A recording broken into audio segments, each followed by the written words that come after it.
पिछले लेक्चर में हमने लेंस मेकर फॉर्मूला मेनली पढ़ा था, उसको यूज किया था, उसका प्रूफ देखा था कि भाई किस तरह से लेंस मेकर फॉर्मूला यूज होता है। इवन कट करने वाले क्वेश्चन भी लिए कि उसको कट किया। अभी और भी आएंगे कट करने वाले क्वेश्चन जब हम कॉम्बिनेशन ऑफ लेंसेज पे चलेंगे तब, अभी नहीं। तो लेंस मेकर फॉर्मूला यूज करना आ गया आप सभी को? दोनों साइड मीडियम सेम हो तब भी, और दोनों साइड मीडियम डिफरेंट हो तब भी। वैसे तो मैंने दोनों साइड मीडियम का भी आपको डिफरेंट वाले का भी एक फॉर्मूला बना के दे दिया है, बट आप ये याद रखना कि अगर बोर्ड एग्जाम में वो क्वेश्चन आता है दोनों साइड डिफरेंट वाला केस, तो आपको ना मतलब ध्यान रखना है कि अलग अलग स्टेप करके दिखाने हैं बोर्ड एग्जाम के लिए, ठीक है? इस बात का याद रखना, इस बात की मतलब नहीं तो वहां पे नंबर पूरे नहीं मिलेंगे और कोई बात नहीं। अब अगर थिक लेंस आए तो वैसे तो बेस्ट होता है कि एक बार एक सरफेस पर रिफ्रैक्शन करवाओ, फिर दूसरे सरफेस पर रिफ्रैक्शन करवाओ। तो फिर फर्क क्या है पिछले में और इस केस में? फर्क क्या है? उसमें भी हमने कहा कि अगर दोनों साइड मीडियम डिफरेंट है तो 2 बार रिफ्रैक्शन करवाओ। फर्क होगा पोल का, फर्क होगा पोल की लोकेशन का, मींस ऑप्टिकल सेंटर की लोकेशन का। थिन लेंस में हम क्या मान लेते हैं कि जो ऑप्टिकल सेंटर है वही पहले के लिए ओरिजिन है और वही दूसरे के लिए ओरिजिन है। अगर थिन लेंस होता है तो हम ये मान के चलते हैं कि वही तो पहले के लिए ओरिजिन है और वही दूसरे के लिए ओरिजिन है। लेकिन अगर थिक लेंस हुआ तो उसमें ऐसा मानना पॉसिबल नहीं होगा, उसमें ये सब मानना पॉसिबल ही नहीं होगा। क्या मैंने कल कुछ होमवर्क दिया था आपको करने के लिए? Yes sir. कहाँ कितने दिए थे, कहां से कहां तक? 41 to 50 HC। 41 to 50। तो भाई किए क्या ट्राई या नहीं किए? अरे बोलो, देखो मैं फिर पूछ रहा हूं, आपने ट्राई किए या नहीं किए 41 to 50? कर दिए सर। कर दिए। तो जो क्वेश्चन नंबर 41 है उसमें थिक लेंस है कि उसमें थिन लेंस है? थिक लेंस है। तो आपने कैसे किया अगर वो ट्राई किया होगा तो थिक लेंस वाला? थिकनेस ऐड की। जैसे मैं एक बार सवाल की शुरुआत यहीं से करवा लेता हूं, मतलब जस्ट एक क्वेश्चन भी हो जाएगा, आपने ट्राई कर लिया हो गया, हो भी गया होगा तो कोई बात नहीं। इधर देखिए, थिक लेंसेज अगर आते हैं तो आपको किस तरह से सवाल करना है। तो इसके लिए मैं स्टार्टिंग कर रहा हूं। स्टार्टिंग क्या, एक ही सवाल ले रहे हैं, HCV page number 415 question number 41,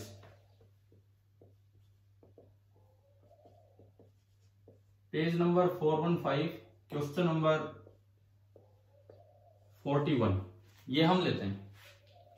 इसमें लिखता है biconvex thick lens is constructed with glass, mu है 1.5, ठीक है। Each of the surfaces has radius of 10 centimetre and thickness at the middle is 5 centimetre. तो ये जो थिक लेंस होते हैं ये ऐसे दिखाए जाते हैं, ये तरीका होता है थिक लेंस को दिखाने का। और ये इसकी बीच में जो थिकनेस दी है एट द मिडल, मतलब बीच में जो पोल टू पोल होगा वो optical centre to optical centre लगा लो, ये है 5 सेंटीमीटर, ये आपकी 5 सेंटीमीटर है। और इसका जो रिफ्रैक्टिव इंडेक्स है दैट इज 1.5, बाहर एयर है तो 1, इस तरह का सिस्टम है। अब इसमें बोलता है कि दोनों साइड का रेडियस 10 सेंटीमीटर है। Locate the image of an object placed far away from the lens. Placed far away from the lens मतलब एक तरह से वो क्या लोकेट करवा रहा है आपसे, ये कह रहा है locate the image of an object placed far away. तो एक तरह से क्या लोकेट करवा रहा है आपसे, ऑब्जेक्ट इंफिनिटी पे। मतलब क्या लोकेट करवा रहा है? सेकंड फोकस, समझ गए हो? मींस फोकल लेंथ ही जानना चाह रहा है ये, और कुछ नहीं, आपसे फोकल लेंथ ही जानना चाह रहा है और कुछ भी नहीं। तो इसमें आपने क्या किया, सबसे पहले मान लो यही सवाल मैं इसलिए कह रहा हूं कि इस तरह ना लिख के यूं लिखता कि find the focal length of the lens, तो भी आपको यही करना होता कि ऑब्जेक्ट को मानना होता इंफिनिटी पे। तो ऑब्जेक्ट आपने माना इंफिनिटी पे, इधर से रेज आई। अब लेंस का कोई फॉर्मूला लगेगा या वो रिफ्रैक्शन एट कर्व्ड सरफेस वाला लगाना है? क्या करना है यहाँ पे? रेडियस कितना इसका? 10 सेंटीमीटर। देखना एक बार क्वेश्चन में, रेडियस 10 सेंटीमीटर है। Yes, sir. तो जो इसका R होगा वो पॉजिटिव 10 होगा, प्लस का 10, N1 that is 1, N2 this is 1.5। अब आपने सिंपल वाला फॉर्मूला लगाया, N2 बाई V को मैं V डैश बोल देता हूं क्योंकि वो अगली बार के लिए ऑब्जेक्ट का काम करेगी। तो 1.5 by V dash minus N1 by U infinity is equal to N2 minus N1 upon R। 1 by infinity हो गया 0। तो यहां से क्रॉस मल्टीप्लाई किया तो 0.5 into V dash is equal to 15। 0.5 होता है 1/2, तो V डैश आपका निकल के आया 30 सेंटीमीटर। पहली बार जो इमेज बनी वो 30 सेंटीमीटर दूर बनी। अब अगर मैं रे के थ्रू दिखाऊं, उस डायग्राम में रे के थ्रू दिखाऊं तो 30, ये तो 5 है, 25 और आगे गई। इसका मतलब ये ना ऐसे ऐसे यूं जाएगी, लेकिन एक और रिफ्लेक्शन हो लेगा। 5 यहां से पूरे से 30, तो इसका मतलब ये जो लेंथ बची है ये थिकनेस कंसीडर करनी पड़ेगी। थिक लेंथ में बस यही नया काम है कि आपको थिकनेस कंसीडर करनी पड़ेगी। थिन लेंथ होता तो वो पॉइंट बीच वाला इधर भी मान लेते, इधर भी मान लेते। ठीक है, ये 25 सेंटीमीटर है। एक बार बताएंगे कल अगर आपने क्वेश्चन किया था तो क्या ऐसे किया था, किस तरह से किया था?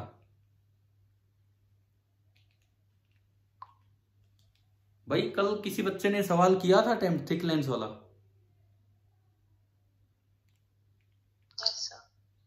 तो इसी तरीके से किया था, थिकनेस कंसीडर की थी या और कोई तरीका यूज किया था? क्या किया था बताओ, अगर हो गया था तो ये सवाल। ऐसे क्या? ठीक है, तो यही ध्यान रखना, मतलब उसको थिक लेंस की स्टडी करना जरूरी नहीं है, इसे सिंपल रिफ्रैक्शन की तरह पढ़ लेना। फॉर्मूले थिक लेंस के भी होते हैं, उन पे जाने की कोई जरूरत ही नहीं है। V डैश आपका आया 30 सेंटीमीटर। अब अगले स्टेप के लिए, ये तो फर्स्ट स्टेप हो गया, सेकंड स्टेप के लिए अगर आप चलेंगे तो ये सेकंड स्टेप, इसका सेंटर इधर होगा, 10 सेंटीमीटर इधर। तो इस बार बोलो R की वैल्यू कितनी होगी? इस बार R आपका होगा -10 सेंटीमीटर, है ना भाई। N1 this is 1.5, N2 this is 1। U बताओ इस रिफ्रैक्शन के लिए U कितना होगा?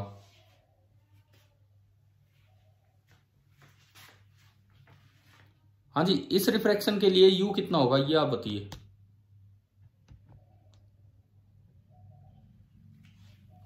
बोलो यार, बोलो U कितना होगा इस रिफ्रैक्शन के लिए?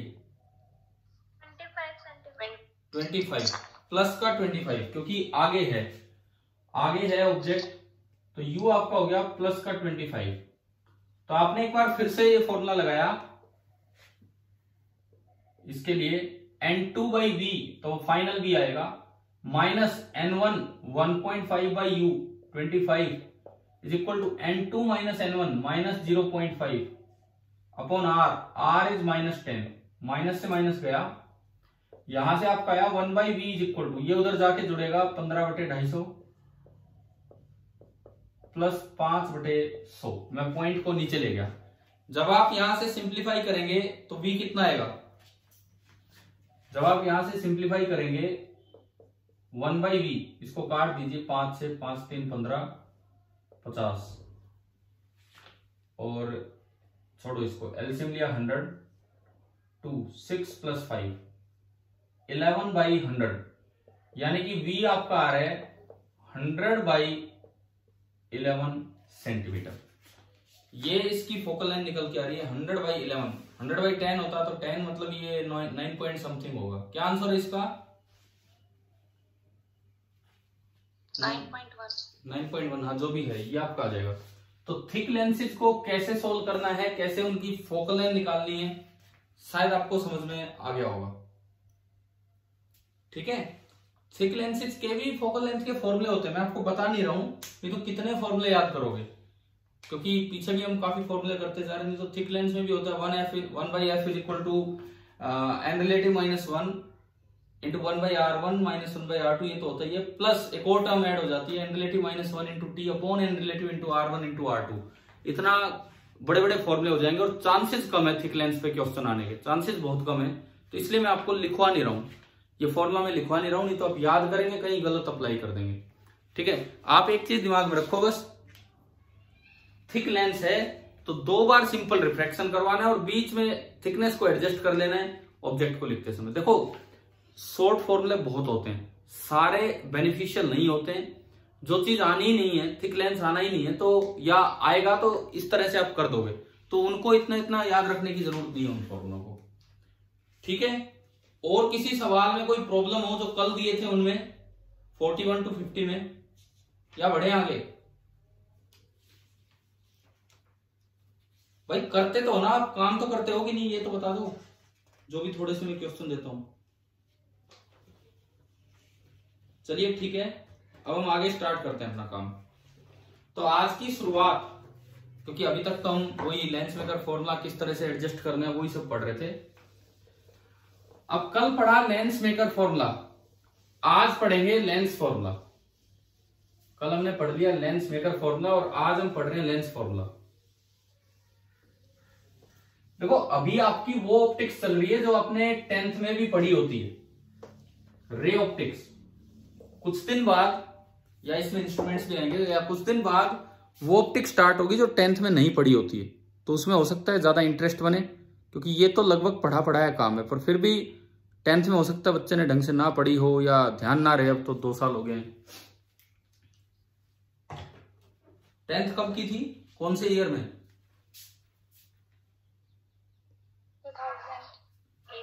2018।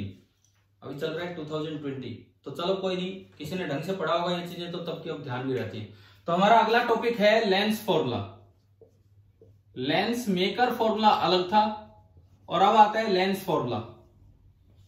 फिर से वही कंडीशंस हैं कि भाई हम जो मान के चल रहे हैं अजम्पशंस वो साथ लेके चल रहे हैं। अजम्पशंस के साथ 3 अजम्पशन थी, क्या क्या बताओ? 3 अजम्पशंस क्या क्या थी कल? पैरेक्शियल रे सबसे पहली अजम्पशन, और वो 12th में हमेशा चलेगी। दूसरा थिन लेंस हो, लगभग वो भी चलेगा। तीसरा मीडियम सेम हो। मीडियम डिफरेंट हो तो आपको लेंस को लेंस की तरह देखना ही नहीं है, लेंस को एक बार एक साइड रिफ्रैक्शन करवाना है, थिन होगा कोई प्रॉब्लम नहीं आएगी, फिर दूसरी साइड रिफ्रैक्शन करवाना है, उस तरह से इमेज लोकेट करनी है। ठीक है, तो अभी हम लेंस फॉर्मूला, जनरल फॉर्मूला जो आपने 10th में पढ़ा होता है, मिरर फॉर्मूला में 1/v प्लस 1/u आता है, और यहां आता है 1/v minus 1/u is equal to 1/f। पढ़ा है ना भाई ये फॉर्मूला, ध्यान होगा। ठीक है, इसके अंदर सारी चीजें u v f जो भी आपको पता है विद साइन पुट करना होता है, फिर कॉनकेव लेंस हो कॉन्वेक्स लेंस हो, सबके लिए ये फॉर्मूला वैलिड होता है।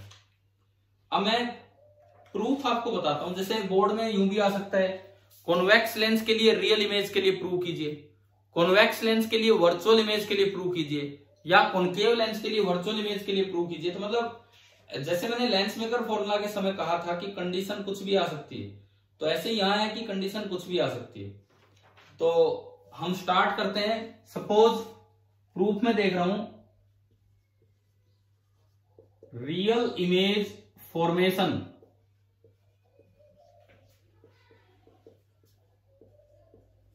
Bye a convex lens, real image formation by a convex lens, ये वाला अरेंजमेंट हम ले। तो आपने पहले रे डायग्राम बनाया थिन कॉन्वेक्स लेंस से, ये फोकल लेंथ हम इसकी डिटरमाइन कर चुके होंगे, that is F. Lens maker formula से फोकल लेंथ आ चुकी है, ये इसका प्रिंसिपल एक्सिस है। मैंने कल एक चीज सिखाई थी आपको लास्ट में, अगर मैं लेंस को पलट के रख दूं तो क्या फोकल लेंथ पे फर्क पड़ेगा या नहीं पड़ेगा? नहीं पड़ेगा, कोई फर्क नहीं पड़ेगा, ध्यान रखना है। ठीक है, चाहे दोनों साइड सेम शेप हो या अलग अलग शेप हो, कोई फर्क ही नहीं पड़ेगा, आप पलट के रख दो जब भी सेम रहना है।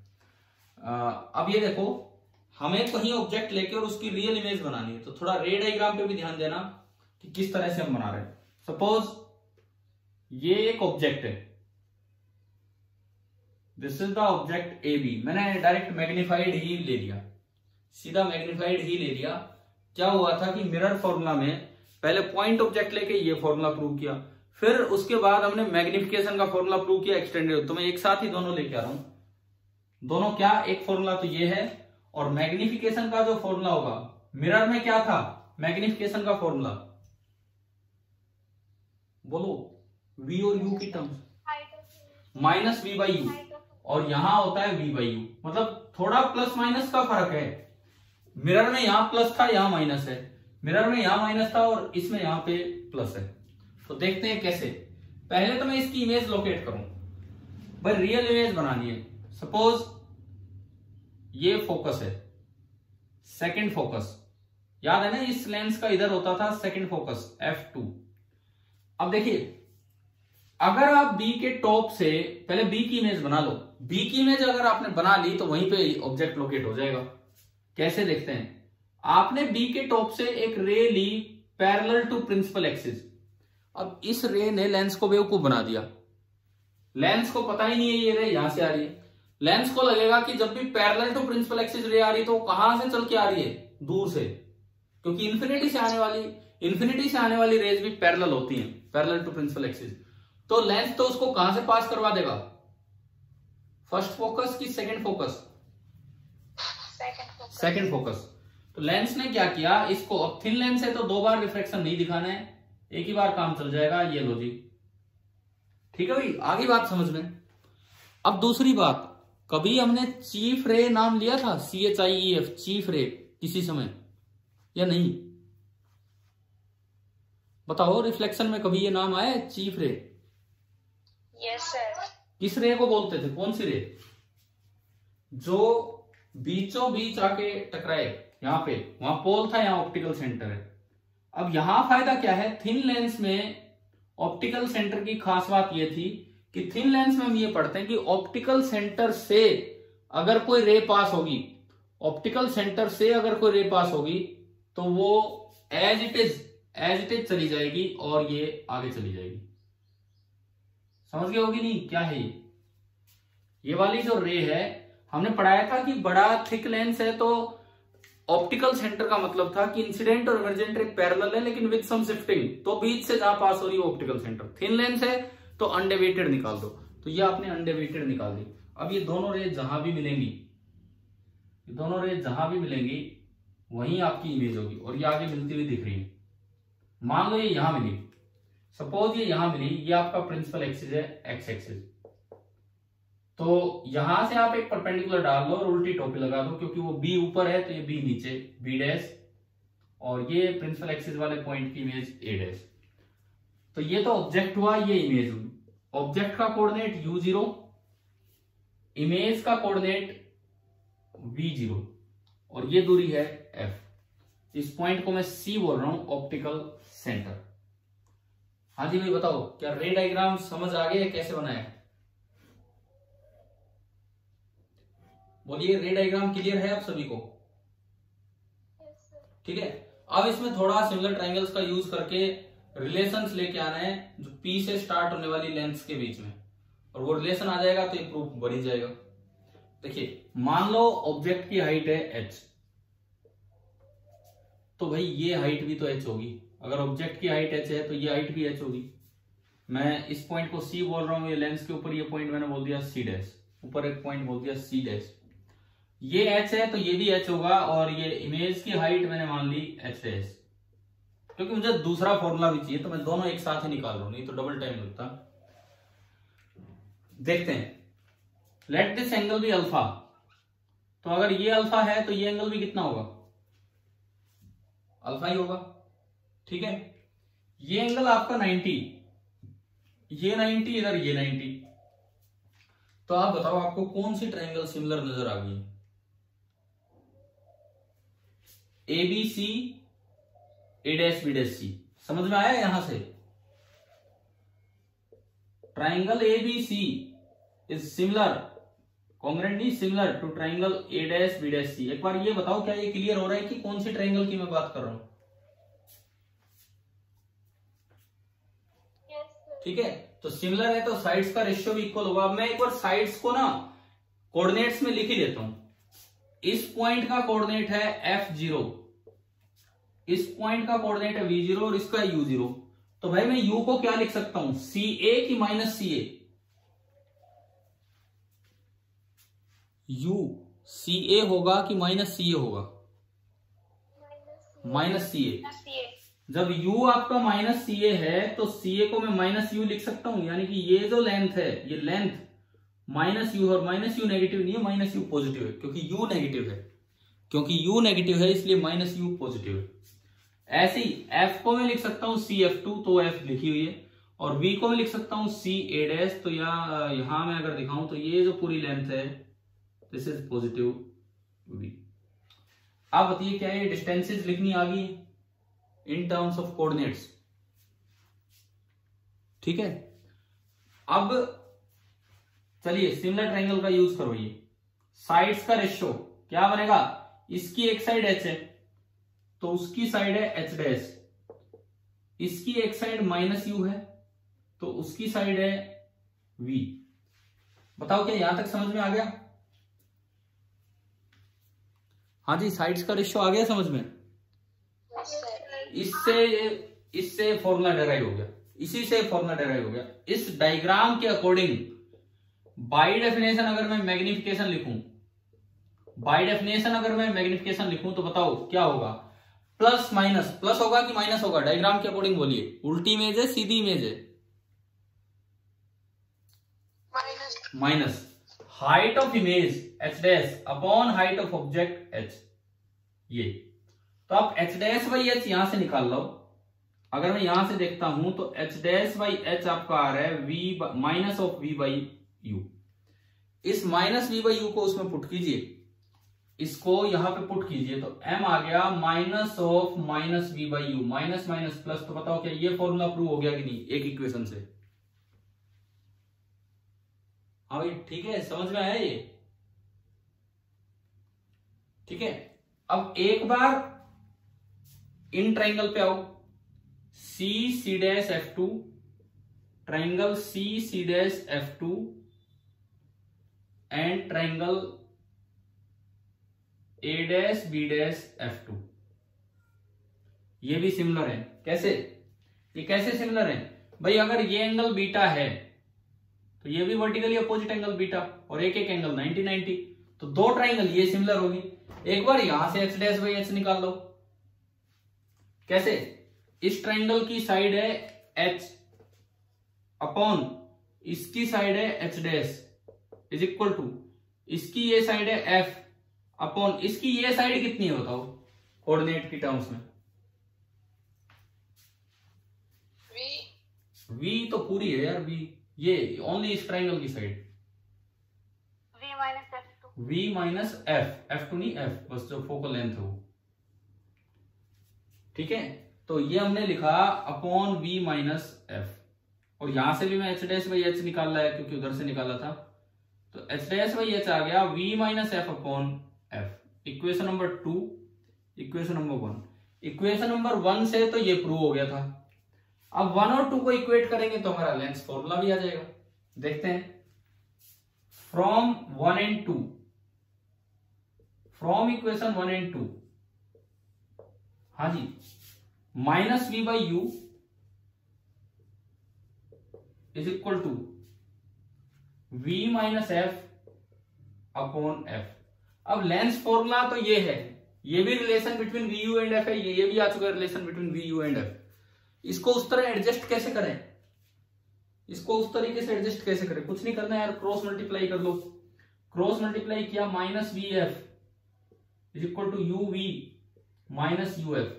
अब देखो, अगर आपको ये फॉर्म चाहिए तो dividing both the sides by UVF, dividing both the sides by UVF, इसको भी डिवाइड किया यूवीएफ से, इसको भी डिवाइड किया यूवीएफ से, और इसको भी डिवाइड किया यूवीएफ से, तो आप देखें वही फॉर्म आनी है।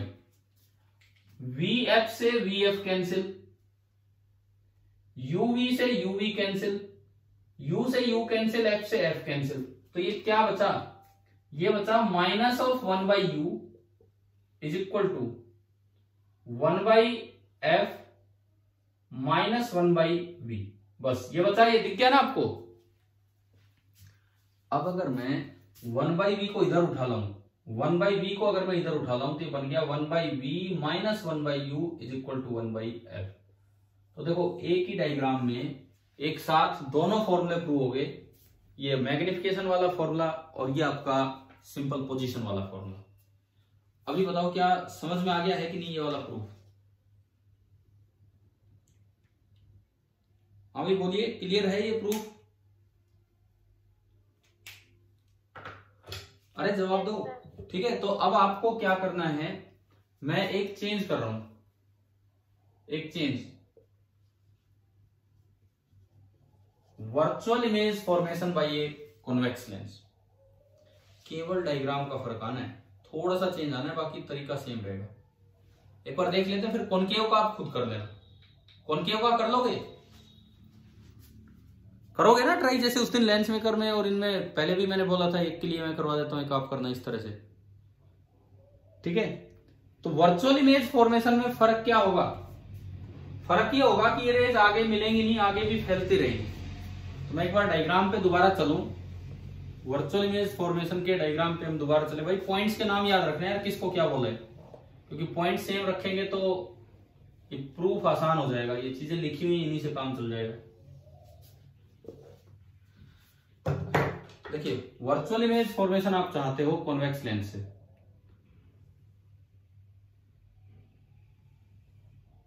ये प्रिंसिपल एक्सिस, इसकी फोकल लेंथ एफ है, तो यहां कहीं इसका सेकंड फोकस होगा, एफ डिस्टेंस आगे, क्योंकि एफ पॉजिटिव होता है, क्योंकि इस लेंस का एफ पॉजिटिव होता है। ये आपका पॉइंट था सी, हमने ऑब्जेक्ट कहीं लिया, दिस इज द ऑब्जेक्ट। क्या हमने ऑब्जेक्ट को जब नाम दिया नीचे वाला ए बोला था? यस। ठीक है, तो नीचे वाला पॉइंट ए और ऊपर वाला पॉइंट बी।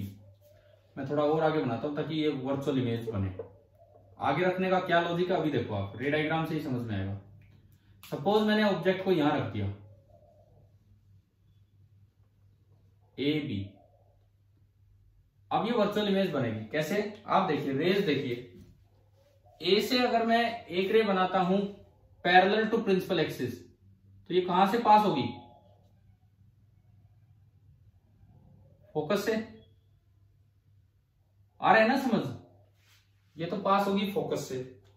अब पास रखने का फायदा यह है कि अगर आप दूसरी रे, चीफ रे लेते हैं तो वो अनडेविएटेड पास होगी। अब ये देखो क्या ये आगे फैलने लगी है कि नहीं? अगर दूर रखते हैं ना, इसको दूर रखते हैं तो डेफिनेटली ये मिलती। पास रखने का ये फायदा है कि आगे फैलने लग जाएगी, क्योंकि ये लाइन तो बहुत इधर होगी और वो लाइन आगे से जा रही है। तो अब इमेज कहां बनी? अब इमेज कहां बनी, उसके लिए आपको इसको पीछे बढ़ाना पड़ेगा। उसके लिए आपको इन दोनों रेज को पीछे की तरफ बढ़ाना पड़ेगा। ये यहां आके मिली है, इसका मतलब अब जो इमेज की लोकेशन है, बी की पोजीशन यहां है, बी डैश, और ये हमारा हो गया ए डैश। ये वर्चुअल इमेज बनी कि रियल बनी बताओ?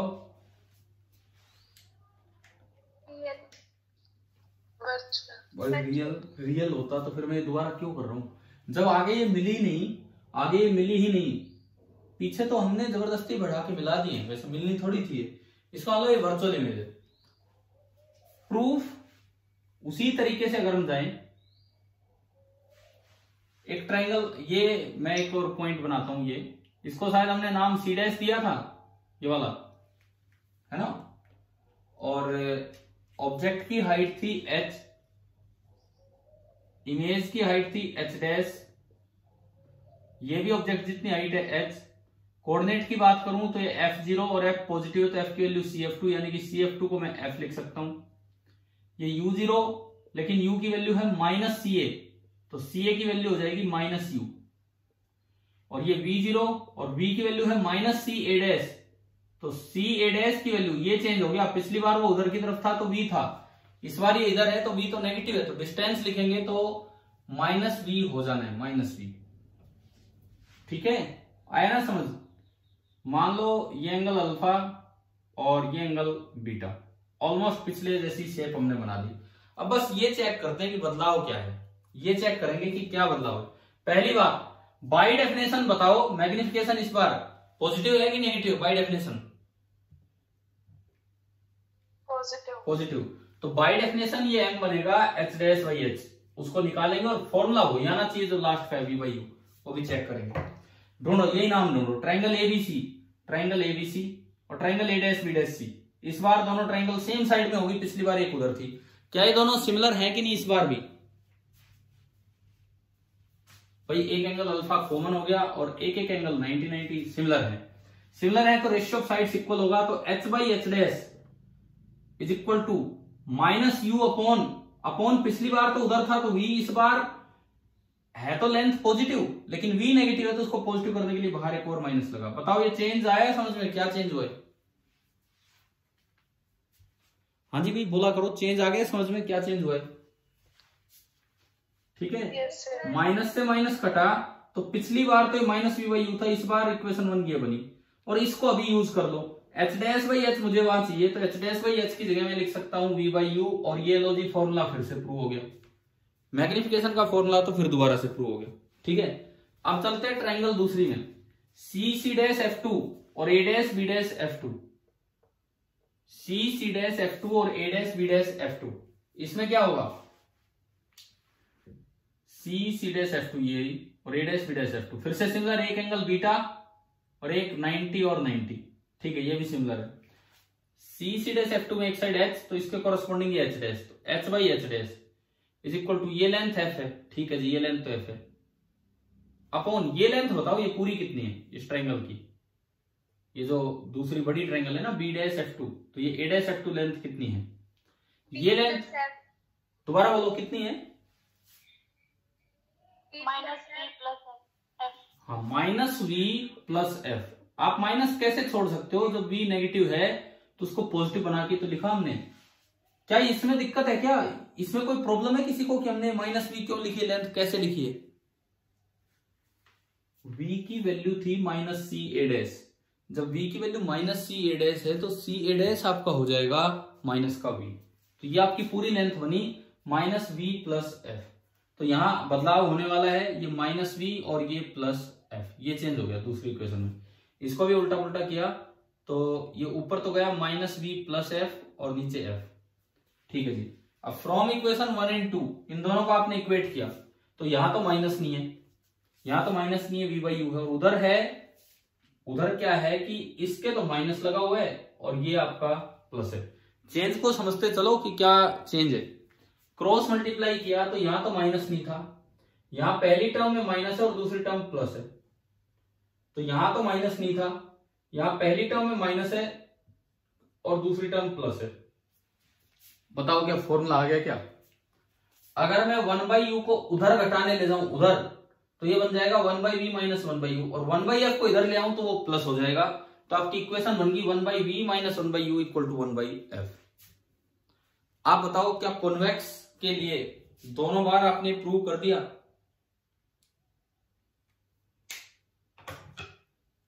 हाँ जी भी बोलेंगे, प्रूफ आ गया समझ में दूसरे वाला भी? ठीक है, एक तीसरा मैं एक और करके दिखा देता हूं, बोर्ड पे है ही, बाकी आप ट्राई करें तो आप कर लेना। चलो आपके लिए ही छोड़ता हूं। आप करेंगे virtual image formation by A concave lens, ये आप ट्राई करेंगे। रियल इमेज वो बना नहीं पाएगा, ये हम पढ़ेंगे आगे कि रियल ऑब्जेक्ट की रियल इमेज वो बना नहीं पाएगा। तो आप ये तीसरा नंबर जो होगा ये आप खुद ट्राई करेंगे, बोर्ड में यही 3 आ सकते हैं, इन तीनों में से कोई, और अगर मेंशन ही ना किया हो कौन सा केस है तो आप कोई भी प्रूव कर सकते हो। तीसरा कर लोगे virtual image formation by A concave lens. नहीं, मैं डायग्राम बनवा देता हूं फिर उसके बाद आप कर लेंगे।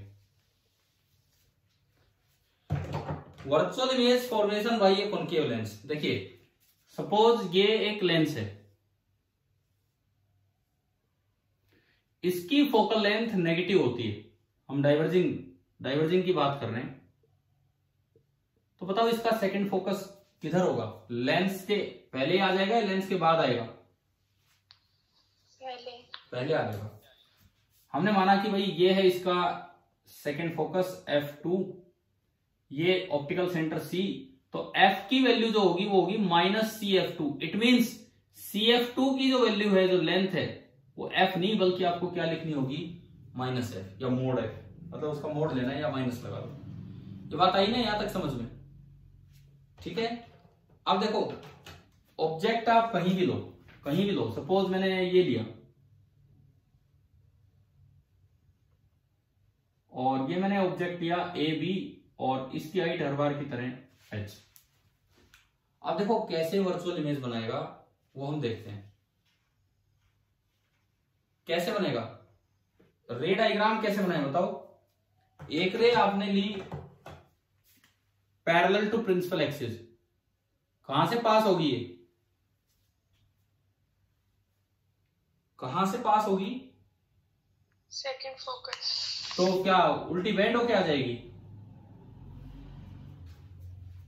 बताओ क्या ये रे वापस मुड़ जाएगी क्या सेकंड फोकस से पास होने के लिए, या आगे ही निकलेगी? आगे निकलेगी और इस तरह निकालनी है जैसे सेकंड फोकस से जा रही हो। ये डाइवर्जिंग है। एक रे आप बना लो चीफ रे। चीफ रे आपकी निकलती है अनडेविएटेड, तो ये सीधी चलेगी। अब आगे तो ये दो रे फैल रही हैं, तो आपने पीछे बढ़ा के देखा तो ये यहां मिली, पीछे बढ़ा के देखा तो ये यहां मिली, तो ये आपकी इमेज बनेगी जिसको हम बोलते हैं ए डैश बी डैश, इसका साइज होगा एच डैश। ये लेंथ होगी माइनस वी, लिखने की जगह नहीं है, मैं बस थोड़ा सा लिख रहा हूं क्योंकि वी नेगेटिव है तो ये लेंथ माइनस वी, और ये जो लेंथ है ये होगी माइनस यू। भाई अब तो मुझे लगता है आप कर दोगे प्रूफ अपने आप। ठीक है, मेन था रे डायग्राम जो मैंने बता दिया। अब इसके बाद तो यही चीजें रीएडजस्ट करनी है, थोड़ा बहुत फर्क, और आप ये प्रूफ कर देंगे। तो आप बताइए क्या प्रूफ ऑफ लेंस फॉर्मूला समझ में आ गया?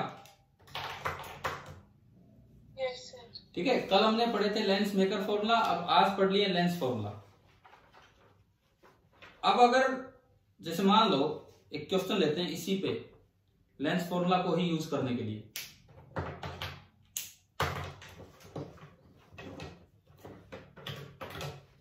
एक लेंस दिया गया है और उसमें लिखा है lens forms doubly magnified real image. एक क्वेश्चन है जो मैं पढ़ के बोल रहा हूं, आप अगर लिख सकें तो लिख सकते हैं साथ। A lens forms doubly magnified real image.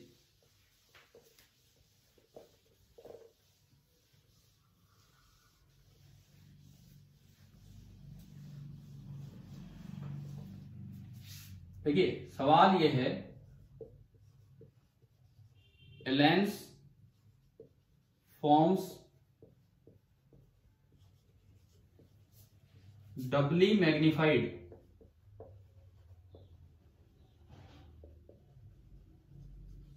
Real image of a candle.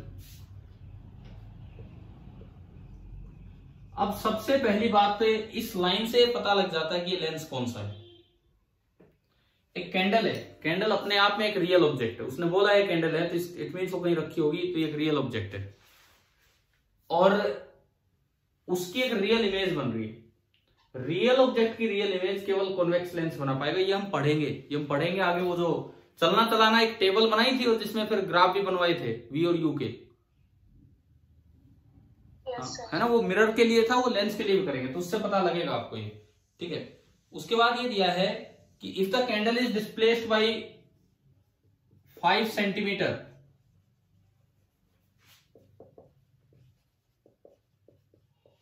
If the candle is displaced by 5 centimetre, अगर मान लो कैंडल को आप 5 सेंटीमीटर डिस्प्लेस कर देते हो, the real image is triply magnified,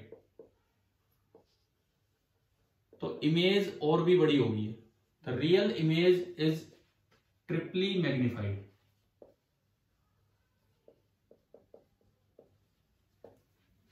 ठीक है, आपको यह बताना है find the focal length of the lens. एक तो लेंस की focal length, find the focal length of the lens and the initial distance of candle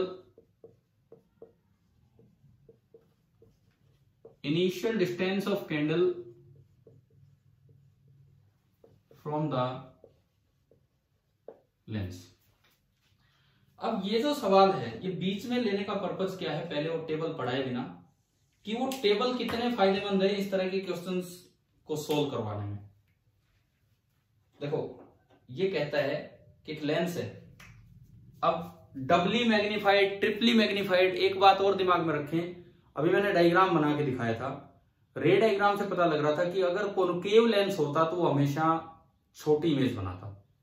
concave lens अगर होता तो वो छोटी इमेज बनाता।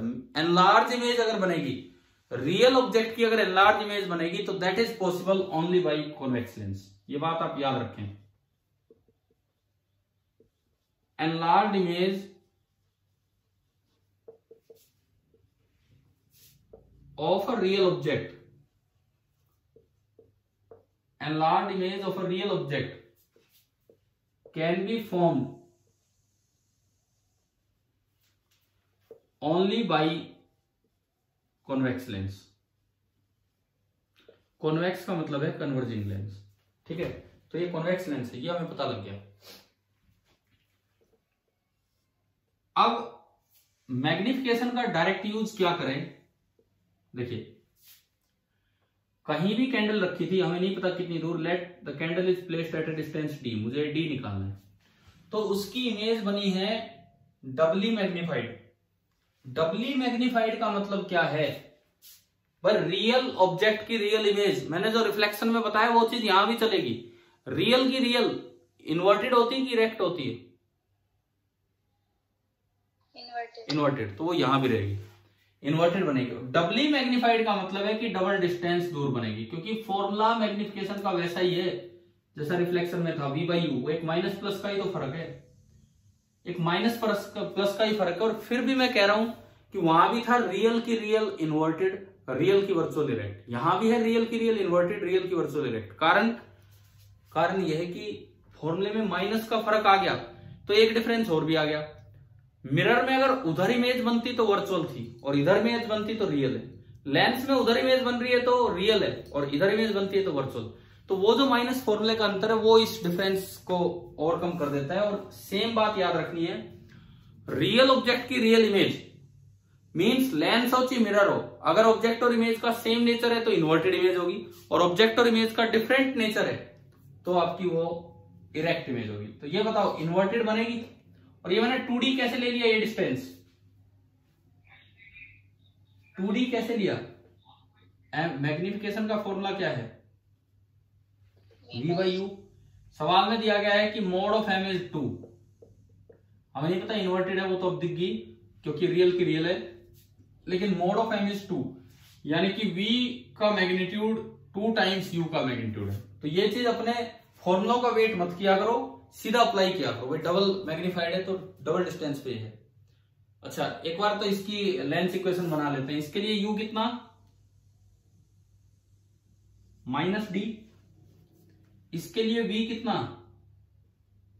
प्लस का 2d। तो आप लगवाओ इसकी लेंस इक्वेशन, क्या इक्वेशन बनेगी, 1/v प्लस नहीं, फॉर्मूले में ही क्या आएगा माइनस। अब इसमें पुट करते हैं, v की जगह तो आपने रख दिया 2d, v की जगह तो आपने रख दिया 2d, u की जगह क्या रखना है -d, तो माइनस माइनस ये प्लस हो जाएगा और f की जगह f। एलसीएम आया 2d 1 + 2, 3/2d, 3/2d is equal to 1/f, cross multiply किया तो 3f is equal to 2d और you can say f is equal to 2d/3। मतलब एक रिलेशन आ गया, दो वेरिएबल है, दो चीजें पूछी हैं आपसे क्वेश्चन में, दो वेरिएबल है तो मुझे एक और रिलेशन चाहिए। तो उसके लिए इसने एक जानकारी दी है कि the candle is displaced by 5 centimetre the real image is triply magnified. अब ये भी नहीं बताया, ये भी नहीं पता है कि किधर डिस्प्लेस किया, लेंस की तरफ की दूर। तो मैं एक चीज आपको समझाता हूं, अब ये समझना। मिरर में बताओ ऑब्जेक्ट और इमेज सेम डायरेक्शन में चलते हैं कि अपोजिट डायरेक्शन में, अपोजिट, क्योंकि उसका जो स्पीड का फॉर्मूला है ना डिफरेंशिएशन से, वेलोसिटी का, उसमें एक माइनस साइन आ रहा था। अब जब हम लेंस में ये चीज, ये रिजल्ट्स हैं, देखो बीच में एक सवाल लिया है जो आपको ये समझा रहा है कितने जरूरी ये छोटे छोटे रिजल्ट्स होते हैं, नहीं तो आप अटक के बैठ जाओगे। अब आगे जो हम पढ़ेंगे उससे ये पता लगेगा कि मिरर में तो दोनों चलते हैं अपोजिट डायरेक्शन में और लेंस में दोनों with respect to lens same direction में, लेंस में दोनों चलेंगे सेम डायरेक्शन में। तो अगर आप इसको आगे बढ़ाओगे, ये लेंस है तो इमेज भी आगे बढ़ेगी, ये मैं इमेज बनाना भूल गया, यहाँ पे डबली मैग्नीफाइड इमेज और नीचे बनेगी, ये है इमेज। लेंस को आगे बढ़ाओगे तो इमेज भी आगे बढ़ेगी, ऑब्जेक्ट को आगे बढ़ाओगे तो इमेज भी आगे बढ़ेगी, ऑब्जेक्ट को पीछे करोगे तो इमेज भी पीछे आएगी। अब आप बताओ, इस स्टेटमेंट को पढ़ के बताओ कि ऑब्जेक्ट को लेंस की तरफ ले गए या लेंस से दूर ले गए।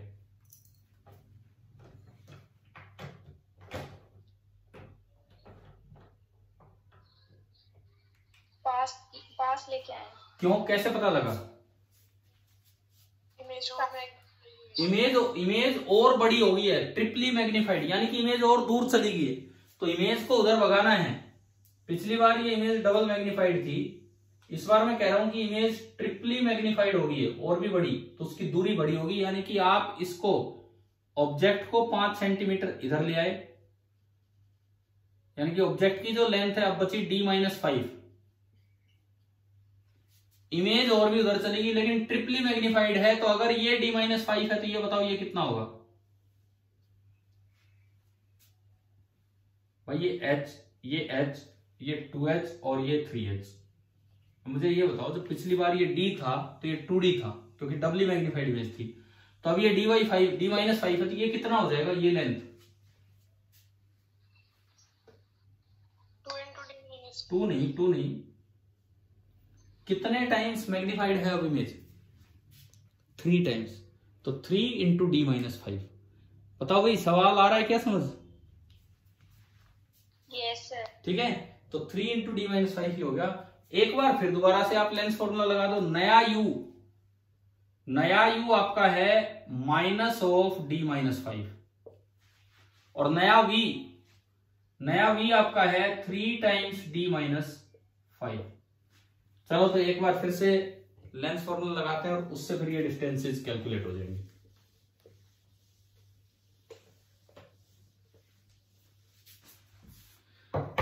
देखिए, आपने लेंस फॉर्मूला लगाया 1/v, तो 3 times d-5 minus 1/u minus minus plus d-5 is equal to 1/f। LCM लिया 3 इंटू d-5, 1 प्लस 3 यानी कि 4 is equal to f, 1/f। Cross multiply किया तो इक्वेशन आ रही है 3 into d-5 is equal to 4f। Equation second, equation first ये रही f की वैल्यू, तो बताओ क्या यहां से d और f कैलकुलेट हो जाएगा? हमने f उठा के 2d/3 रख लिया इसमें, तो ये हो गया 3d-15 is equal to 4 into f। f की वैल्यू है 2d/3, ये 3 इधर ले आओ, 9d - 45 is equal to 8d, 9d - 8d is d।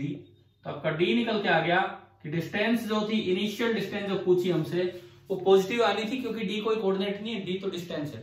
तो इनिशियल डिस्टेंस आपकी है 45 सेंटीमीटर और फोकल लेंथ चाहिए तो इसमें रख दो। फोकल लेंथ होगी 2 इंटू d/3, 15 3 45, तो ये आपकी आ गई 30 सेंटीमीटर। एक बार ये बताओ, क्या ये सवाल आया समझ में? यस सर, आ गया। लेकिन अब इसमें जो इंपॉर्टेंट बात है, जिसके लिए और चीजें पढ़ना जरूरी है, वो सुनो। पहली बात, ये सवाल तब सोल्व होता जब आपको पता लगता कि ये कॉनकेव लेंस है कि कॉन्वेक्स लेंस है, क्वेश्चन में नहीं दिया। तो हमने एक रिजल्ट यूज किया जो आगे हम पढ़ेंगे टेबल के थ्रू, कि अगर रियल ऑब्जेक्ट की रियल इमेज है या रियल ऑब्जेक्ट की एनलार्ज्ड इमेज है, तो वो केवल कौन सा लेंस बना सकता है? Convex lens. कॉनकेव क्या करेगा? वर्चुअल और छोटी इमेज बनाएगा। ऐसा ही कुछ रिजल्ट मिरर में था, मिरर में उल्टा था, मिरर में उल्टा रिजल्ट था। जो कॉन्वेक्स मिरर था वो तो कुछ भी, कॉन्वेक्स मिरर था वो ऐसे स्पेशल काम करवा रहा था, कॉनकेव मिरर में तो कुछ भी हो रहा था। समझ रहे हो ना? ठीक है, यहाँ पे क्या हो रहा है, यहाँ पे कॉनकेव लेंस में एक स्पेशल केस बनेगा, बस वर्चुअल एंड छोटी इमेज। अच्छा, दूसरी बात, फिर दूसरी चीज ये यूज की हमने जो आगे पढ़ेंगे, कि लेंस में object and image same direction में चलते हैं, मिरर में अपोजिट डायरेक्शन में चलते हैं, लेंस में सेम डायरेक्शन में चलते हैं। तो मतलब ये छोटे छोटे भी सवाल करने के लिए आप लोगों को ये आगे वाले रिजल्ट्स पढ़ना बहुत जरूरी है। तो हम उन्हीं रिजल्ट्स की शुरुआत करें। तो सबसे पहली बात, स्पीड वाला फॉर्मूला निकाल लेते हैं। जैसे वेलोसिटी वाला फॉर्मूला उसमें निकाला था मिरर में, ऐसी लेंस में निकाल लेते हैं वेलोसिटी वाला फॉर्मूला। क्या बनेगा? एक्सपेक्टेड क्या है? एक्सपेक्टेड फॉर्मूला देखो, आपका जो मिरर था, अब हम निकाल के रहे हैं वेलोसिटी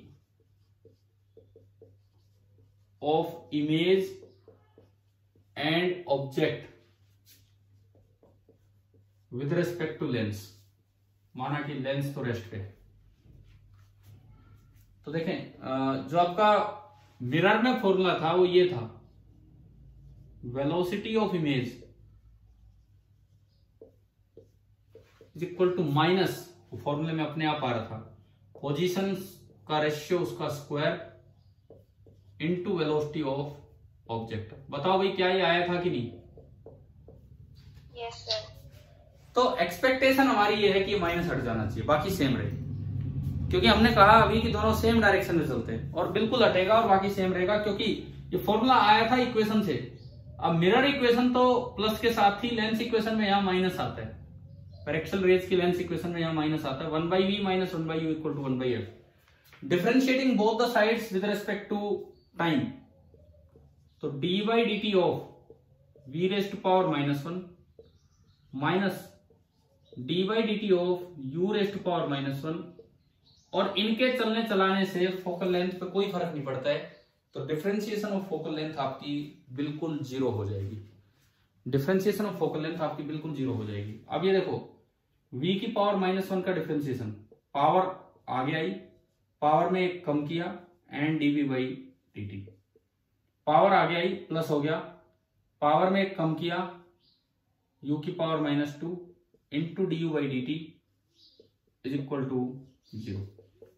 तो ये बना -1/v² इंटू dv/dt, और इसको उधर भेजोगे तो -1/u² इंटू du/dt, माइनस से minus cancel, dv/dt that is equal to v/u का होल स्क्वायर इंटू du/dt। क्या आगे फॉर्मूला बताओ? dv/dt का मतलब ही तो होता था velocity of image, and du/dt आपका होता है वेलोसिटी ऑफ ऑब्जेक्ट। आ गया ना ये फॉर्मूला? माइनस हट भी गया, इसका मतलब दोनों सेम डायरेक्शन में चलेंगे जिसका हमने यूज किया। और v/u को आप मैग्निफिकेशन भी लिख सकते हैं, it means velocity of image that is equal to magnification का square into velocity of object. और यहां से एक और चीज पता लग जाती है, टेबल बनाने के लिए लाभदायक चीज, अगर इमेज तेज चल रही है तो वो बड़ी होगी, और अगर इमेज कम चल रही है तो छोटी होगी। क्या इन चीजों का यूज करते थे हम पीछे? वो ज्यादा चला तो उसके बड़े बड़े पैर है, तो इसका मतलब वो छोटी है बड़ी है, यूज किया है ना पीछे भी हमने मिरर में। तो वही यहां है, देखो, if magnification is greater than 1 तो वेलोसिटी ऑफ इमेज ज्यादा होगी वेलोसिटी ऑफ ऑब्जेक्ट से, दिख रहा है यहां से। If magnification is less than 1 तो वेलोसिटी ऑफ इमेज कम होगी वेलोसिटी ऑफ ऑब्जेक्ट से। तो इन बातों से टेबल बनाने में आसानी होगी, इन बातों से टेबल बनाने में आसानी होगी कि भाई किस तरह से। दूसरी बात, इस फॉर्मूले को हम स्मॉल शिफ्टिंग के लिए भी यूज कर सकते हैं। बताओ, एक ऐसा सवाल करवाया था एक दिन मिरर में, एक बार तो 5 सेंटीमीटर शिफ्ट कर दिया और एक बार 5 मिलीमीटर, मतलब कुछ 5 नहीं होगा, 2 होगा, 3 होगा, जो भी होगा। ऐसा करवाया था सवाल कि अगर बहुत कम शिफ्टिंग करेंगे तो वैसे कैलकुलेशन में दिक्कत होगी। तो फॉर स्मॉल शिफ्टिंग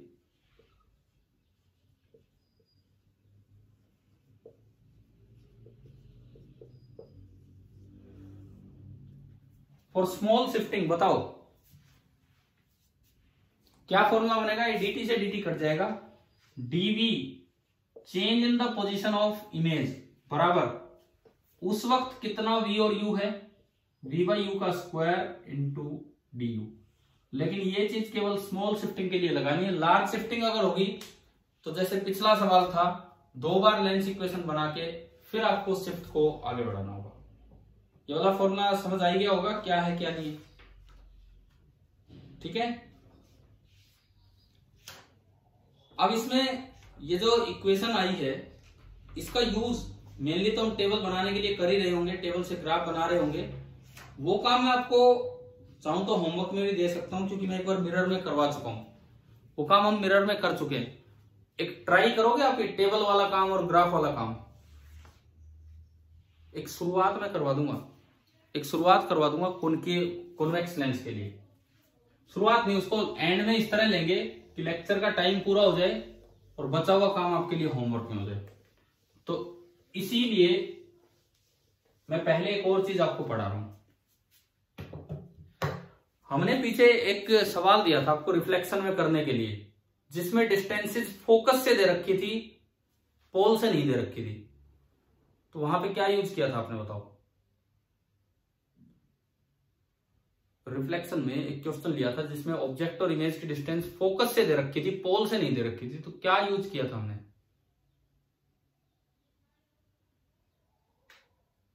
कोई ऐसा सवाल याद आ रहा है कि यहां करवाया था इस तरह का?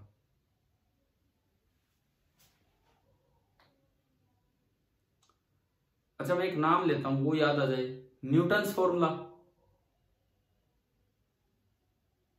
Yes sir. तो न्यूटन्स फॉर्मूला शायद आपको ध्यान आए, हमने तभी बोला था कि न्यूटन के टाइम न्यूटन ने अपनी डिस्टेंसेस फोकस से मेजर की थी और फोकस से मतलब वो चीजें बता रहा था और रिलेट कर रहा था, तो उस फॉर्मूले को बोल दिया गया न्यूटन्स फॉर्मूला। बाद में और अच्छी ऑप्टिक्स को और तरीके से देखा गया तो पोल और ऑप्टिकल सेंटर ये बन गए। क्या था Newton's formula? x1 x2 is equal to f square। हाँ, x1 into x2 is equal to f square। अब x1 और x2 क्या थे? मिरर में तो x1 तो फोकस लेंस ऑब्जेक्ट का। हाँ ठीक है, सुनो, मिरर में एक ही फोकस होता था। ऑब्जेक्ट अगर फोकस से x1 डिस्टेंस दूर है और इमेज अगर फोकस से x2 डिस्टेंस दूर है, तो वहां पे फॉर्मूला बनता था x1 into x2 is equal to f square। Same formula यहां पे है, थोड़ा सा डिफरेंस है। सेम फॉर्मूला यहां पे है, थोड़ा सा डिफरेंस है। तो अब हम न्यूटन्स फॉर्मूला की तरफ चलते हैं। तो जो हमारा अगला काम है, दिस इज द, आज की तारीख में ये फॉर्मूले तब हमारे लिए यूजफुल है जब क्वेश्चन में डिस्टेंसेस ऑप्टिकल सेंटर की बजाय फोकस से दे रखी हो। ये है। अब ये फॉर्मूला क्या है कि if object is at a distance of x1 from first principal focus. अब ये थोड़ा ध्यान रखना है, यहां दो फोकस हैं। At a distance of x1 from first principal focus and its image formed by the lens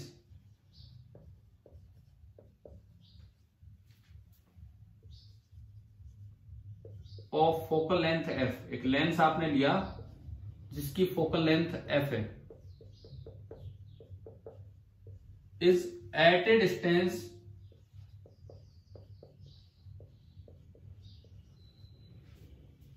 of x2 from second principal focus,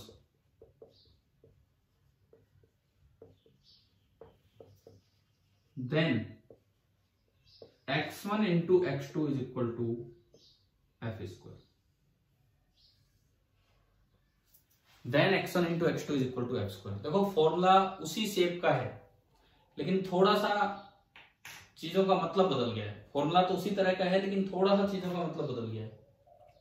अब ये फॉर्मूला यूजफुल है ऑब्जेक्टिव क्वेश्चंस के लिए जब डिस्टेंसेस फोकस से दे रखी हो, क्योंकि आप नहीं तो क्या करोगे, फोकल लेंथ ऐड करोगे या सब्ट्रैक्ट, जो भी आपको देखना होगा डायग्राम के अकॉर्डिंग, और फिर तब जाके मिरर इक्वेशन लगाओगे, उसमें टाइम डबल लगेगा। ये फॉर्मूला भी आसान है तो इसमें उससे कम कैलकुलेशंस होती हैं। फिर भी एक बार इसको प्रूव करके देखते हैं कि ये कैसे है। सपोज कीजिए ये एक लेंस है, थिन लेंस, इसकी फोकल लेंथ f है, तो f पॉजिटिव है, ये कन्वर्जिंग लेंस है। इट मींस इसका सेकंड फोकस यहां है और इसका फर्स्ट फोकस यहां है। अब अगर डिस्टेंसेस की बात की जाए, मैं मानता हूं कि ऑब्जेक्ट यहां कहीं रखा है, let the object is formed here and let the image be formed here. यहां पे ऑब्जेक्ट की दूरी फोकस से x1 है, फर्स्ट फोकस से, और इमेज की दूरी सेकंड फोकस से x2 है। तो हमारे पास एक सीधा फॉर्मूला है x1 into x2 is equal to F square. तो याद रखें, जब भी कभी फोकस से डिस्टेंसेस पे क्वेश्चन आए तो आपको न्यूटन्स फॉर्मूले की तरफ जाना है, जो लेंस और मिरर दोनों के लिए दिखने में एक जैसे है। अब चलो तो यहां इसको प्रूव कर लेते हैं एक बार। भाई ये दूरी f है क्योंकि फोकल लेंथ पॉजिटिव है इसकी। अब हमने एक और चीज आपको पढ़ाई थी कि अगर मिरर के लेंस के दोनों साइड, अगर लेंस के दोनों साइड मीडियम सेम हो तो फर्स्ट फोकस और सेकंड फोकस इक्विडिस्टेंट होते हैं फ्रॉम द लेंस। बताया था क्या? बताओ बताओ, ये पॉइंट बताया था पीछे कि अगर दोनों साइड, लेंस के दोनों साइड मीडियम सेम हो तो first focus and second focus equidistant होते हैं from the lens. Yes sir. तो अगर ये दूरी f है तो ये वाली दूरी भी f हो जाएगी। ठीक है, अब आप लिखवाओ u। u कितना? पहली बात, नेगेटिव है कि पॉजिटिव है? नेगेटिव। तो माइनस कितना, कितनी ये दूरी पूरी? x1 plus f। हाँ, x1 प्लस f या प्लस x1। अब बताओ v कितना पॉजिटिव होगा? f plus x2। अब मैं अगर लगा दूं इसके लिए लेंस इक्वेशन, तो 1 by V minus 1 by you is equal to 1 by F. This implies 1 by V F plus x2 minus 1 by U minus of f plus x1 is equal to 1 by F. Minus minus यहां हो गया plus, minus minus यहां पे हो गया plus. आगे देखिए, this implies LCM आपने लिया f plus x1 into F plus x2, ये तो आपका आया एलसीएम। ऊपर जुड़ेगा जाके तो f plus x1 plus f plus x2, तो ये बन गया 2f plus x1 plus x2 and this is equal to 1 upon f। आगे ना यहां तक तो इक्वेशन समझ में, ठीक है। क्रॉस मल्टीप्लाई कर दो तो ये f मल्टीप्लाई होगा। अब हम क्रॉस मल्टीप्लाई कर रहे हैं, देखते हैं ऊपर।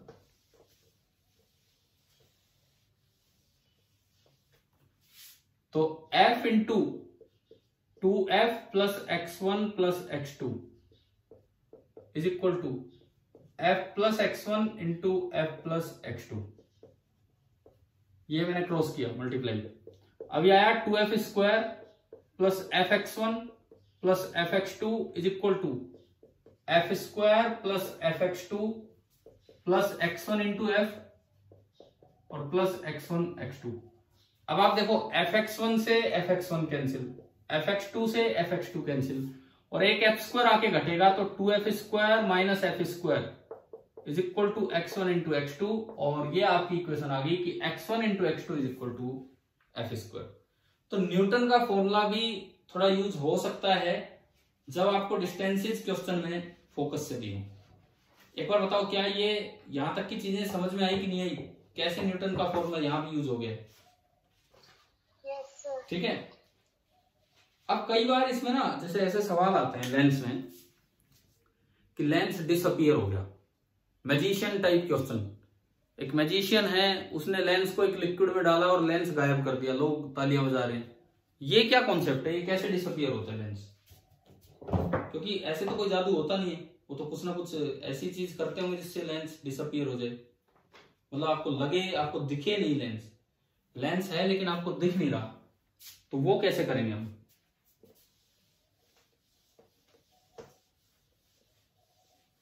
देखो जादू सिखा रहा हूं मैं आपको, लेकिन उसके लिए प्रॉपर लिक्विड होना चाहिए हमारे पास, तब तो जाके ऐसा हो पाएगा। Disappearing a lens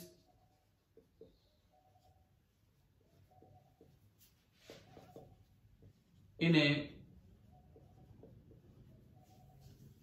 liquid, disappearing a lens in a liquid. एक लेंस की फोकल लेंथ क्या चेंज हो जाती है जब आप उसको किसी दूसरे मीडियम में डालोगे तो, या सेम रहेगी? बताओ। आपने एक लेंस का मीडियम चेंज कर दिया तो क्या उसकी फोकल लेंथ चेंज हो जाएगी या सेम रहेगी? सेम रहेगी। सेम रहेगी। फिर तो मैं वही नहीं करवा पाऊंगा डिसअपियर, फिर तो ये डिसअपियर करवाना बड़ा मुश्किल काम हो जाएगा। बताओ, आप सोच के बताओ एक बार कि अगर मैंने एक लेंस को एक दूसरे मीडियम में डाला है, मीडियम चेंज कर दिया, पहले वो एयर में थी, वो लेंस एयर में था, और अब इसे किसी और मीडियम में डाल दिया, तो क्या उसकी फोकल लेंथ चेंज होगी या नहीं? तो डिसअपियर करने से पहले एक सवाल इसी तरह का ले लेते हैं कि फोकल लेंथ चेंज होगी या नहीं, फिर डिसअपियर करेंगे। मान लो एक इक्वी कॉन्वेक्स लेंस है, an equi convex lens has radius of curvature 20 centimetre.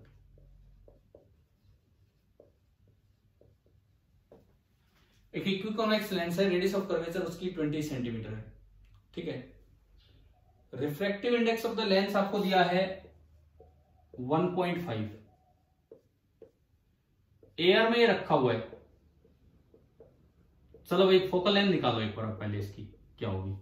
Lens maker formula लगा के फोकल लेंथ बताओ हमें कि क्या होगी।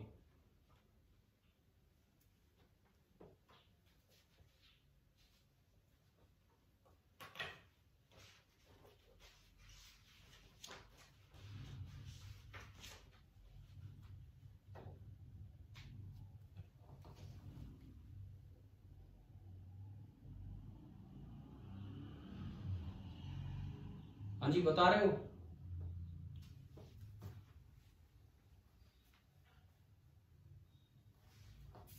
आपने फॉर्मूला लगाया 1/f is equal to N lens upon N surrounding 1 minus 1। ये इक्वी कॉन्वेक्स है तो इसकी शेप ऐसी होगी कि R1 तो पॉजिटिव होगा और R2 नेगेटिव होगा। तो 1/R1, R1 तो पॉजिटिव है 20, माइनस 1/R2, एंड R2 आपका है नेगेटिव। ये आपका माइनस बताएंगे कितना आ रहा है इसको सोल्व करके?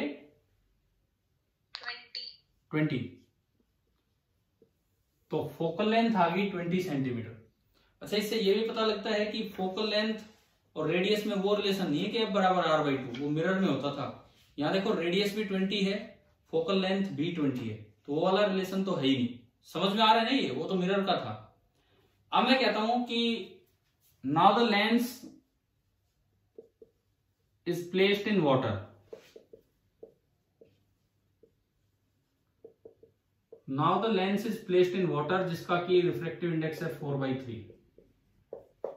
अब बताओ क्या फोकल लेंथ सेम रहेगी या कुछ बदलाव दिख रहा है आपको फॉर्मूले में? चेंज होगी ना। कहां पे चेंज होगा?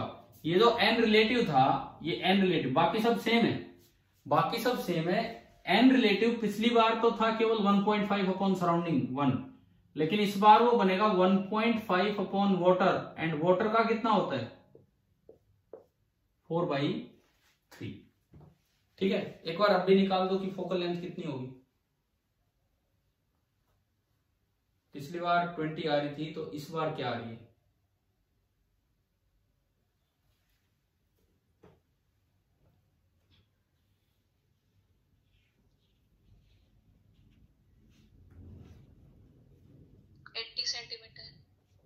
देख लेना, मैं कोई कैलकुलेट कर नहीं रखा है, जो भी आ रहा है मतलब 80 बता रहे हैं। 80 आ रहा है क्या सभी का? 1/f इज इक्वल टू 1.5 होता है 3/2 डिवाइडेड बाई 4/3, तो दिस इज 9/8। 9/8 minus 1 is 1/8। 1/8 ठीक है, ठीक है। और ये आपका जुड़ के आया 1/10, तो ये f आ गया 80 सेंटीमीटर। तो आप देखो 20 सेंटीमीटर का 80 सेंटीमीटर हो गया, it means definitely focal length तो चेंज हो रही है। अब बात आती है कि लेंस डिसअपियर कब होगा। आपका ये जो लेंस है ये हमें डिसअपियर होता हुआ नजर कब आएगा? देखिए,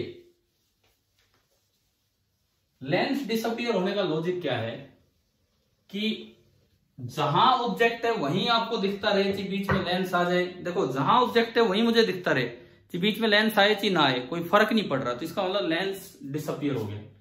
तो डिसअपियरिंग ऑफ लेंस का मतलब है कि V बराबर क्या हो? U। तो लेंस के आने से कोई फर्क नहीं पड़ा। अगर जहां ऑब्जेक्ट था वहीं अब दिखता रहे, मुझे बीच में लेंस आया फर्क नहीं पड़ा, तो हमें लेंस नजर नहीं आना। तो v equal to U, lens equation 1/v minus 1/u is equal to 1/f। v equal to u, तो ये बन गया 1/u minus 1/u is equal to 1/f। 1/u minus 1/u is 0, so it means 1/f is equal to 0, or you can say f tends to infinity। तो condition for disappearing a lens समझ में आया कि आपका जो f है वो tends to infinity हो जाए तो आपका लेंस डिसअपियर हो जाएगा।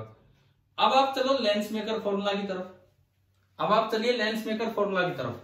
लेंस मेकर फॉर्मूला है 1/f N lens upon N surrounding minus 1 into एक ज्योमेट्रिकल टर्म। अब अगर आप डिसअपियर करना चाहते हो तो 1/f को 0 कर दो, तो 0 1/f is 0, N lens upon N surrounding minus 1, और ये एक ज्योमेट्रिकल पैरामीटर है, ज्योमेट्रिकल क्वांटिटी। तो इसको तो आप चेंज कर नहीं सकते, लेंस हार्ड होता है, यूं थोड़ी कि उसको आपने शेप ही बिगाड़ के इसको 0 किया, ये तो हो नहीं पाएगा। लेकिन आप बाहर एक ऐसा लिक्विड डाल दो, तो अगर आप इसको 0 करना चाहते हैं तो N lens upon N surrounding minus 1 is 0, it means N lens upon N surrounding is equal to 1। It means N lens उतना ही कर दो जितना कि सराउंडिंग मीडियम है, कोई लिक्विड है।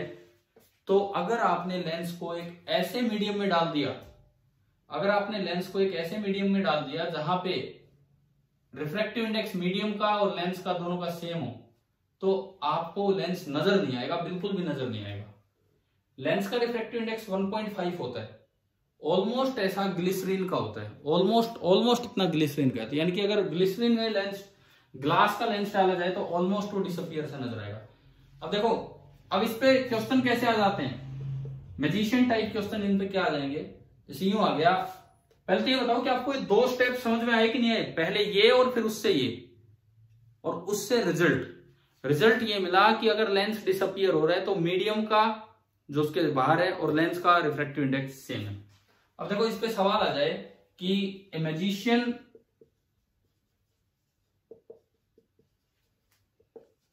ड्यूरिंग अ शो, किसी एक शो के दौरान,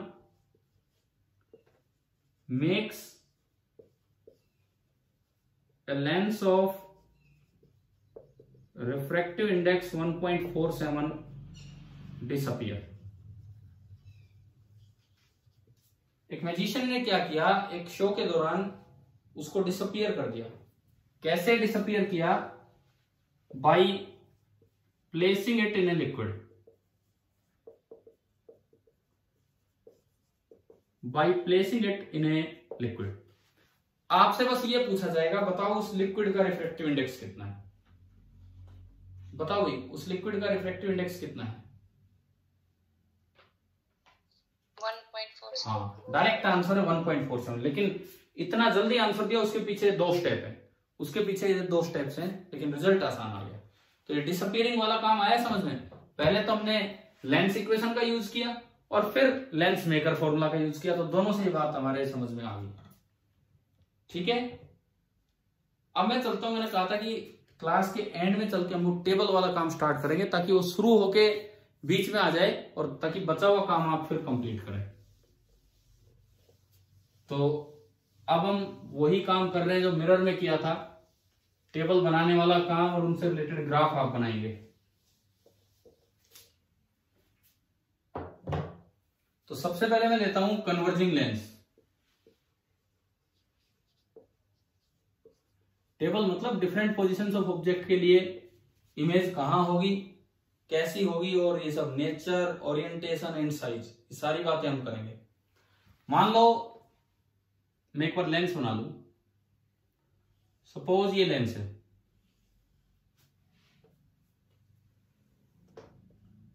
ये इसका प्रिंसिपल एक्सिस। कन्वर्जिंग बोल दिया तो फोकल लेंथ पॉजिटिव होगी, कन्वर्जिंग बोल दिया तो फोकल लेंथ पॉजिटिव होगी। ठीक है, अब इसमें अगर मैं इस कन्वर्जिंग लेंस में सपोज कीजिए फोकस, सेकंड फोकस किधर होगा, लेंस के बाद होगा, लेंस से पहले होगा?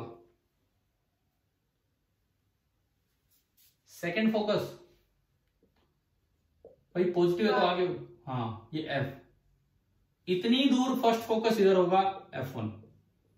अब इसमें टेबल बनाने के लिए आपको एक डबल डिस्टेंस वाला पॉइंट और लेना होगा, वो भी एक इंपॉर्टेंट पॉइंट होता है। 2F एक ठिकाने की तरह वो काम करेगा, और ये आपका 2F1। बस इसमें कोई सेंटर ऑफ कर्वेचर या पोल जैसी चीज है नहीं, ये ऑप्टिकल सेंटर हो गया। ये 4 ठिकाने हैं, और इधर इंफिनिटी और उधर इंफिनिटी। इसके साथ हम अपनी टेबल की शुरुआत करेंगे। तो हम जो बनाया करते थे कुछ इस तरह चला करते थे। देखो ये टेबल पूरी नहीं होगी, मैं आपको बता देता हूं, जितना टाइम है उसके अकॉर्डिंग ये टेबल भी पूरी नहीं होगी। आपको ये भी कंप्लीट करनी है और फिर कॉनकेव की भी करनी है। और कॉनकेव में डबल डबल वाले नहीं लेने, कॉनकेव में 2F का कोई यूज नहीं है, खाली F1 F2 बस ये 2 बना लेने। Position of object, position of image, and यहां पे हम बात करते थे नेचर की, ओरिएंटेशन की, और आपको ध्यान होगा साइज की। याद है ना, टेबल में यही 3 काम हम लिखा करते थे, नेचर, ओरिएंटेशन एंड साइज। ठीक है, तो देखते हैं, स्टार्ट करते हैं। पोजीशन ऑफ ऑब्जेक्ट, सबसे पहले आपने ऑब्जेक्ट लिया बहुत दूर, वेरी फार अवे। अगर ऑब्जेक्ट बहुत दूर होगा तो बताओ इमेज कहां बनेगी? इंफिनिटी पे जब ऑब्जेक्ट होता है तो इमेज कहां बनती है? कौन से फोकस? फोकस 2 है, ध्यान से बोलो। Second focus F2। उधर बनी है तो नेचर रियल है कि वर्चुअल है? उधर बनी है रियल। ओरिएंटेशन, रियल की रियल, हाँ वो बात याद रखें, रियल की रियल इन्वर्टेड। अब साइज, ऑब्जेक्ट पास है कि इमेज पास है लेंस के? इमेज अगर पास है तो उसका साइज बहुत ही छोटा होगा, तो मैं इसको तो डिमिनिश लिख सकता हूं क्योंकि ऑब्जेक्ट बहुत ही दूर है। डिमिनिश्ड या वेरी स्मॉल साइज। बताओ ये सबसे पहला पॉइंट आया समझ में? ठीक है, अब इसका चला दो इसको इंफिनिटी से और इसको ले आओ 2F1 तक, पहला ठिकाना 2F1 पे। अब लेंस में ऑब्जेक्ट और इमेज सेम डायरेक्शन में चलते हैं कि अपोजिट डायरेक्शन में? सेम। तो बताओ इमेज कहां तक गई? 2F2 तक। हाँ, F2 to 2F2, F2 से लेके 2F2 तक गई। उधर है तो रियल ऑब्जेक्ट की रियल इमेज, इन्वर्टेड। अब साइज की बात कर दो इसकी स्पीड से। भाई ये बहुत ज्यादा चल के आया है, बहुत ज्यादा चल के आया है, वो जरा सी चली है तो उसका साइज स्मॉल। इसके बाद क्या होता है? इसके बाद थोड़ा बदलाव होगा। देखो ये क्या हो रहा है, बस कुछ ऐसा कुछ खेल हो रहा है। पहले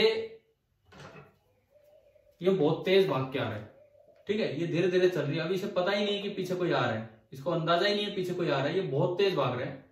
2F2 पे मुड़ के देख लेती है कोई आ रहा है, तो फिर ये भागना स्टार्ट कर देगी, तो ये हिम्मत छोड़ जाता है और ये धीरे हो जाता है। मतलब इसके बाद एक बदलाव हो गया है, क्योंकि जब आप 2F1 पे थे तो इमेज कहां थी? 2F2 पे। उधर थी तो रियल की रियल कैसी होती है? इन्वर्टेड। और आपको दिख रहा होगा कि साइज क्या है इन दोनों का? बराबर दूरी पे है तो मोड ऑफ M1 ये है। ये बड़ा बदलाव का समय है। इसके बाद इमेज दौड़ना स्टार्ट कर देगी, क्योंकि आगे देखो आप, ऑब्जेक्ट गया 2F1 से कहां तक? F1 तक।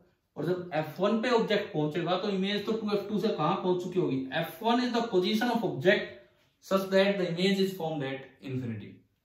तो अब जो इमेज है वो 2F2 से कहां गई? इंफिनिटी पे। ठीक है, उधर है तो रियल की रियल इन्वर्टेड, और साइज लार्ज। ये तेज भाग के गई है तो जो साइज है वो है एनलार्ज। कोई मिलना नहीं हुआ और वो भाग गई। अब सुनो इसमें, अब इसमें क्या होगा, एक इस पे ध्यान दो, 2f1 2f2 सारी रियल इमेज कवर हो चुकी है। इसके बाद जो इमेज बनेगी वो वर्चुअल इमेज होगी। रियल इमेज जितनी बन सकती थी बन ली। तो एक चीज तो हमारी ये समझ में आया कि जब ऑब्जेक्ट f1 से इधर होगा, बियॉन्ड f1 होगा, तो कन्वर्जिंग लेंस रियल इमेज बनाएगा, एंड f1 से और ऑप्टिकल सेंटर के बीच में होगा तो वर्चुअल इमेज बनाएगा। क्या ये पहला रिजल्ट आ रहा है समझ में? आज जब हम रे डायग्राम बना रहे थे वो प्रूफ करने के लिए, एक बार रियल इमेज फॉर्मेशन और एक बार वर्चुअल, तो क्या रियल वाले में मैंने थोड़ा दूर और वर्चुअल में थोड़ा पास बनाया था ऑब्जेक्ट को लेंस के, कॉन्वेक्स वाले प्रूफ में? yes. तो वो यहां से दिख रहा है। अगर f1 से इधर ऑब्जेक्ट है तो रियल इमेज बनेगी, और f1 से आगे चला गया तो रेज फैल जाएंगी तो वो वर्चुअल इमेज है। ठीक है। इसके बाद अगर आप देखते हो f1 पे जब आप हो तो इमेज इंफिनिटी पे है। इंफिनिटी वाली इमेज के बारे में कुछ नहीं कहना, हमें गई इंफिनिटी पे, छोड़ो उसको। ठीक है। अब बात यह है जब आप f1 से और ऑप्टिकल सेंटर की तरफ चलोगे, धरती गोल है वो वाली बात लगाते हैं, अपोजिट डायरेक्शन में चल नहीं सकती, चलना दोनों को सेम डायरेक्शन में। तो धरती गोल है तो अब ये सेम डायरेक्शन में चलने के लिए पीछे से घूम के आ जाएगी। तो अब लगेगा कि इमेज पीछे से आ रही है और ऑप्टिकल सेंटर तक आ जाएगी, यानी कि इमेज आ लेगी इंफिनिटी टू सी, पर उधर से नहीं इधर से आई है। तो ये कैसी इमेज है? वर्चुअल और इरेक्ट और साइज एनलार्ज। हाँ ठीक है। वेरी लार्ज तो क्या मतलब पूरा रेंज कवर किया तो एनलार्ज है। अब सुने, इसको तो भूल जाओ थोड़ी देर के लिए, वर्चुअल इमेज को। आपसे सवाल पूछा जाए, एक कॉन्वेक्स लेंस है जिसकी फोकल लेंथ है f, रियल ऑब्जेक्ट और उससे बनाई गई रियल इमेज, उनके बीच की मिनिमम डिस्टेंस कितनी हो सकती है? केवल यहां से देख के पता लग रहा है, केवल यहां से देख के पता लग रहा है। देखो देखो देखो सुनो, इंफिनिटी से 2f1 तक कौन तेज चल रहा था? ऑब्जेक्ट की इमेज? ऑब्जेक्ट तेज चल रहा है, इमेज धीरे चल रही है, तो इनके बीच की दूरी कम हो रही कि ज्यादा हो रही है? कम हो रही है। फिर एक बदलाव हुआ, उसके बाद इमेज तेज चलने लगी और ऑब्जेक्ट धीरे रह गया, तो डिस्टेंस फिर से क्या होगी? बढ़ने लगी। तो वो बदलाव कहां हुआ है? वही मिनिमम इमेज है। वो बदलाव कहां पे हुआ है? वही आपकी मिनिमम इमेज है, सॉरी मिनिमम डिस्टेंस है।